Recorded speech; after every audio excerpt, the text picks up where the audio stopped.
After the first meeting of the new season at Sha Tin on Sunday, we head to Happy Valley on Wednesday night for our third date at the Valley for the new season. Well, it should be a huge crowd down in the beer garden to enjoy the 8-race programme. We've got it all covered for you here. I'm Andy Lejeune. Could be joined by Paul Lally, our form analyst and race caller Brett Davis as well. Brett, in the last race is a particularly good one, great one to kick off for the season, the Big Wave Bay Handicap. Yeah, that's a good spot, Andrew, actually. Big Wave Bay. Yeah, no, good to have Happy Valley back in action. As you've said, there'll be a massive crowd in attendance. We've actually had some sunny skies here in Hong Kong. It started on Sunday as well, and it's kept going. I believe it'll even penetrate into Wednesday afternoon and evening. So that'll be good for those people that enjoy the beer garden. Certainly will be. And Paul, is a massive TT at Sha Tin on Sunday. Didn't go off, but we've got another one at the Valley. Yeah, you get another chance if you did have a go on Sunday and missed out. So 12.5 million going into that pool for the Triple Trio. And also in races 6 and 8, we're doing the first four and quartets as well, so there'll be $1 million in there. So a couple of good jackpots to start the season off, and it's always good fun, and there's always a few surprises at Happy Valley. Yep, there is, and Happy Wednesday will be in full swing, and as was the case on Sunday, Andrew, the rail will be in the B position to start the program. It was on Sunday at Sha Tin, it will be at the Valley. There weren't too many surprises on Sunday, a few double-priced figures. I wasn't seeing them completely off the middle of the bat, but... No. No, I got a few edges down to third too. I think most people did. There was only, I think there were 2 horses that were double figures or more, and World Record was one, but he was one you could have made case Decision for. as well. Yeah, Hang's Decision and General Sherman, that queue was obviously hard to find, but the rest of the winners were all in single figures. But having said that, Winston's led.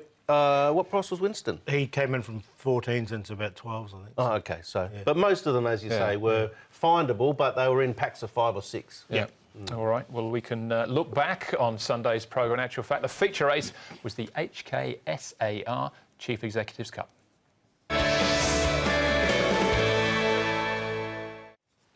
So a small field going round, but packed with a bit of quality. It was the whole, class with the weight or the up-and-comers, but it went to the class in the end in the shape of Winner's Way. It did, yeah. He's been a really classy horse, and as has been said after the race, he'll now have to take that little extra step. Zach Purton suggested he's probably a length or 2 off the very top. He'll get his opportunity to take that next step now in the up-and-coming months as we head towards December. The race sort of turned out a little bit sort of skew-if. I mean, California Fortune ended up leading and over Fabulous One, so that sort of turned it on its head a little bit. But Wishful Thinker ran a good race, and Born in China again, another good run at the Sha Tin. Yeah, he carried the weight too. The first 2 home had to carry the weight. Wishful Thinker had the 113, but hit the line very strongly as well, so it was a good run from Jumbo Luck. I think had excuses though. Was 3 wide. Yeah, he also pulled up with blood or mucus too, so there was an excuse for Jumbo Luck. If you look back through Winner's Way's early form, he matched up with a horse called Beat the Clock a lot of times in their first initial 6 starts, the pair of them. And there was one day, I think it might have even been an international day, where they had a real massive duel to the wire. They were a good 4 or 5 in front, and Winner's Way came out on top of Beat the Clock. We know what he did at the end of last season, so... yeah, he just has to find that extra length or so to be right there with the top ones we've got. That won't be the last trophy Tony Cruz and Zach Purton are picking up for the season. A good start to them. Purton with a double on the weekend. Here's a look at the other winners. Just a note, actually, on Wishful Thinker. Got 3 points for that, so he'll be pretty popular next time he runs off a mark of 95. But these are the other winners. Yeah, World Record, he got up right on the post, didn't he? So he just went up to 5. Winston's Lad has put 2 together now, so he went up to 6. King Opie, I thought, was a strong win. He was the shortest price favourite of the day at 7. He went up, and Lipanash won easy, didn't he, earlier on? 9 points. Yeah, it was 4 lengths, I think, Lipanash, so it was a winner for Douglas White as well. All right, those are the winners on the weekend, but see if we can find you some more now with our horses to follow.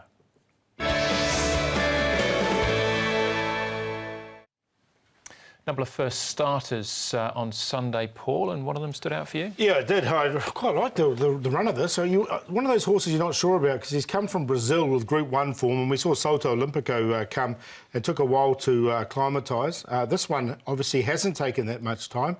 Won 4 out of 5 when he was in Brazil. He was translated to Cash of the Jaguar, I think he was called over there. But you can see, hit the line very strongly here over 1,400 metres. Once he gets up and trip, he didn't get the clearest of runs either. I thought it was a really good run from him. So he's definitely one to keep an eye on with the big white noseband and hitting the line very strongly. His trial was not dissimilar to that, actually. He got squeezed out early and found the line well over 1,000. All right, so he's a new name. Yours is, Brett, those a more familiar figure. That he is, yes. Green Card, a horse that spent a fair bit of time at Chun Fa, and we were wondering how those horses might perform, having been refreshed at Chun Fa. Some of them were disappointing, but some I thought went really well, and this guy was in that category. Noble Steed, the rider mentioned after the race that he just basically ran out of puff. There was no significant finding, so those two up front obviously did a fair bit, and they weakened out. Well, Noble Steed did here, but Green Card stuck on, and this is the race we spoke about, Hang's Decision, General Sherman, 2 back markers, and then Flash Famous poking through to grab 4th. So I thought that run from Green Card was pretty good, because he's generally been a back marker and run on type himself, but he showed a bit of fight there. All right, OK, Green Card for Brett. Smart Leader for me. First start, he used to be called Scarecrow. Tony McAvoy trained him in Australia. He won 3 races from 1,100 up to 1,400 metres. So 1,000 looked like it was going to be on the sharp side for him, and I think it probably was, but still a really solid effort here in 6th place. Goko wins the race down the middle of the course there. Horse on his outside, Midnight Rattler, is another John Moore horse, Brett, who's been up at Chung Fa, and John's other horse, Sea Pearl, ran well as well, so I'm sure they're happy with the how theirs went. But yeah, I think Smart Leader over a little bit further. He's on a mark of 80, so it's tough around that sort of grade, but I think he's a nice debut. I think so. His trial was exceptional, actually. We should mention too, Jimmy Ting and Grant Van Nierkerk. Fabulous start by the pair of them. Fairy tale stuff. Yeah, doubles for them, double for Zach, and a double for Dennis Yipper as well. So 2s all round, but yeah, well done to the Ting and Van Nierkerk combination. These are suspensions out of Sunday. Keith Young got a couple of days with best efforts, 16th to 23rd and 12.5. And Callan Murray, 22nd to the 27th, 2 days there for him. All right, we will leave Sha Tin though and press on to Happy Valley for our first visit to the city circuit. B course, 8 races on the turf, starting off with a Stanley Handicap. It's a Class 5 over the 1650, headed by Dutch Windmill. All 3 wins of his have been course and distance. My Blessing, Victor Wong roll forward from barrier 4. Tawny, they take the blinkers off. Pacifier with the cow goes on. First start for Peter Ho. Eastern Prowess, gear change for him as well. Blinkers going on. Le Pegas, just 1 win to his name. It was course and distance last season. And those are the 9 runners in the first. And as far as horses that have been up to Chung Fa in the off-season, well, Clement Legend and Eastern Prowess fall into that category. They both came back last Friday. £10 claimer Victor Wong will ride My Blessing, so you would think that he would be in search of the lead. That's the general case with My Blessing. Likes to be forward. Lerper Gas might have to roll from the 9. Eastern Prowess and Dutch Windmill potentially could sit in behind the speed. Doesn't look like there'll be anything from the back to take off, but that's subject to change. It always is, isn't it? Here's Dutch Windmill. He's a 3-time winner in this grade, and he'll have to carry the top weight, but he's got barrier 1 and he moves nicely enough here, so he's quite forward for a good display on Wednesday night, just doing it well enough there. My Blessing, another usual suspect from Happy Valley, had plenty of starts there last season. We'll get the £10 claim. It's a pretty uncomplicated ride too for young apprentice Victor Wong. He'll take them out, but horse is going nicely enough. And Tawny, he trialled just OK on the all-weather, but he's trialled just OK in the past on it before and then run well. So I wouldn't read too much into that. What I've seen so far has been OK as well, so he might be one at odds. All right, with a stable change as well for Tawny. We'll start off, though, with the form from last season. Celebration, Dutch Windmill, Money Winner and My Blessing. Celebration rattles home, just fails by a nose.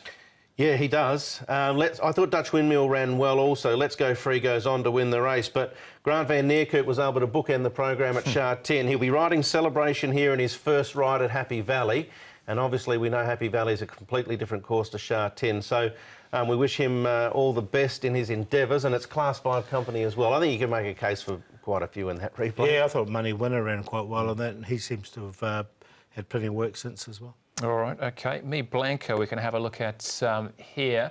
Tony Millard had a winner on the weekend, and he's... well, this is a Tony Millard trial, in actual fact, wasn't it? The 4 of them all trained by Millard, and he just goes around quite nicely. Yeah, he does. He's not being pushed out. He seems to be a bit of a grinder to me, though. They've stepped him up to 1,800 metres before. He's won pace. The blinkers come off. They're going to try the cheek pieces on. He's got a nice barrier draw. 1650, I think I'd prefer him over 1,800. Yeah, I'm not sure what to do. I think best efforts so far have potentially been on the all-weather, which is the surface he's on there. The horse that won that trial obviously ran a reasonable race in 3rd on the weekend. Yeah. All right, this is Le Pegas. So Jimmy Ting's first runner at Happy Valley, his first one at Sha Tin won. Sort of 50% strike rate at the moment. He's picked this up from Armin Lee, and this horse has won over the course and distance before. He's had the one win in his career. It's been in this class, so there's a couple of little ticks. It's a reasonable trial.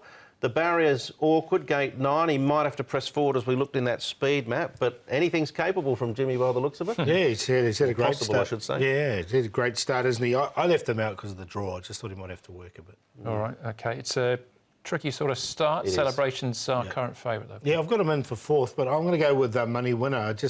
He's had plenty of work in the off-season. He does go quite well fresh as well. It's probably his best run has been fresh. Derek Long from barrier 5. So I put him on top to beat Tawny at a big price. He's, $27 at the moment. He's changed stables. He's dropped 5 points in the off-season. The blinkers come off. He didn't trial very well. If you saw the trial, you wouldn't be touching him, but he's done that before and run well. So we'll give him a chance. Dutch Windmill likes this grade. Celebration hit form at the end of last season. 2, 5, 1 and 6, but I'd go exotics. It is tricky. I'm going to shop for some value here. I'm going to take a chance on Eastern Prowess. Danisham has had this for quite some time, since May, and he's been very patient with the horse. It's done some time at Chun Fa.